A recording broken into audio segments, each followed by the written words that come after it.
Bienvenue sur Tonnerre sous les tropiques, une série de Levant Time en 5 courts épisodes pour comprendre avec vous les raisons de l'interventionnisme américain en mer des Caraïbes. Depuis quelques mois, la mer des Caraïbes est redevenue une zone de forte tension géopolitique. Le 14 août dernier, les États-Unis ont ordonné un déploiement militaire massif vers le sud caribéen, mobilisant des unités de la US Navy, des Marines et de l'aviation dans ce qui est décrit par certains analystes comme le plus important rassemblement de forces états-uniennes en Amérique latine depuis des décennies. D'ailleurs, depuis le 13 novembre dernier, le secrétaire de guerre américain Pete Hegseth a officiellement lancé une opération avec pour nom Southern Lance, Lance du Sud. À la fin du mois de décembre, ce sont jusqu'à 15 000 effectifs qui se sont déployés dans cette opération Lance du Sud.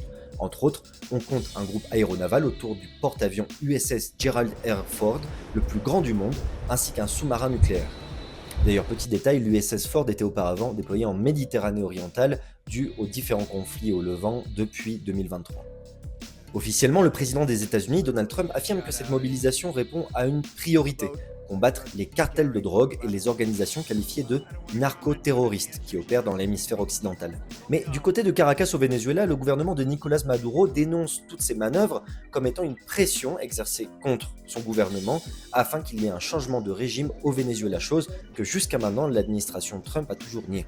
Ainsi, si la lutte anti-drogue reste la justification affichée, le rassemblement de forces navales, aériennes et terrestres à proximité des côtes vénézuéliennes pose des questions sur les objectifs stratégiques réels dans un contexte de pression croissante contre le gouvernement de Nicolás Maduro. Une dernière donnée importante, l'offensive déclarée par Donald Trump s'en prend surtout au narcotrafic des routes de la cocaïne. Et or, aux États-Unis, c'est surtout la crise des opioïdes qui pose un vrai problème sanitaire, avec en particulier le fentanyl, très mortel, qui cause des dizaines de milliers de morts par an et qui provient surtout de Chine.